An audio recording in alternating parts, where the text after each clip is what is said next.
In a way, the solution to the climate threat is really quite simple. We need to stop burning fossil fuels and start powering our societies on renewable energy. That's simple and that difficult. Almost 3/4 of the world's emissions stem from the energy sector.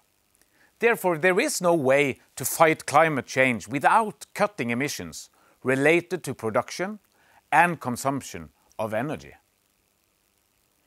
Sadly, the measures currently in place are nowhere near enough to bring us to net zero by 2050. We are not on a path to reach the targets agreed upon in Paris 6 years ago. And that is why we all should commit to science-based targets for reducing emissions in line with the 1.5 degrees Celsius goal. And a special responsibility rests on those, like myself, who will be attending this year's climate summit in Glasgow. Anyone in a position to influence the development, be it in government, business, or civil society, needs to step up. To be fair, some progress has been made in the recent years. Around the globe, massive amounts of decentralized renewable production have been installed, and more is being built and planned every day. Just take the EU, where the share of renewable energy in final energy consumption has more than doubled since 2004 and has reached now 20%. And wind power make up 1/3 of total electricity generated from renewable sources, while solar power has seen the fastest growth. And this remarkable growth of renewables is a direct response to climate change. That should be applauded. And at the same time, this illustrates how far that we still have to go. We should also recognize that a more weather-dependent power system provides its own challenges. That is, how to guarantee continuous delivery, even when the sun does not shine and there is little wind. Consumers will certainly continue to demand reliable access to power around the clock, regardless of how that power is produced. Storage of power and more efficient use of already installed capacity will therefore be key to the decarbonization of the world's power systems. And Norway's hydropower, as you can see, is a special case.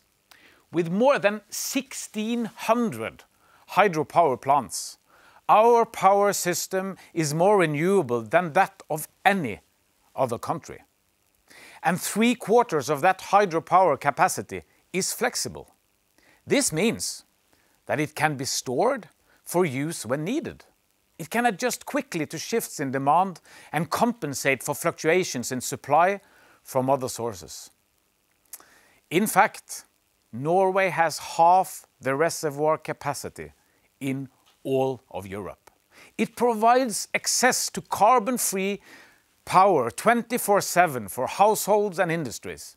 It also provides the foundation for the re-industrialization of Norway. Today, we have the opportunity to accelerate the green transition. We can utilize the surplus of renewable power to establish new industries, such as hydrogen and batteries. And we can electrify already existing industries. Unfortunately, few countries have the same natural conditions as Norway. Still, I want to stress that hydropower needs to be recognized and valued as key to the energy transition. And you don't have to take it from me. Listen to the International Energy Agency, who says that hydropower's advantages can make it a natural enabler of a secure transition in many countries as they shift to higher and higher shares of solar and wind. Clearly, different countries and regions will have to find different answers. But the need for flexibility is common to all power systems. Physical interconnections between regions are essential if we want an efficient rollout of renewables, both in terms of time and money. And one source of flexibility is batteries. Batteries can and will play a greater role in storing energy for shorter periods when renewable production is low. And with massive amounts of offshore wind being planned both in Europe and elsewhere, hydrogen may provide important flexibility. When offshore wind generation is high, you can use it to produce hydrogen. And conversely, when wind and solar generates little power, hydrogen itself can be used to generate power. We should not underestimate the flexibility of consumers either. New technologies for monitoring and managing consumption are emerging. So are markets for making such consumer flexibility available. This will enable the integration of renewables into our power systems. More and more corporate consumers now demand documentation of a 24/7 carbon-free energy.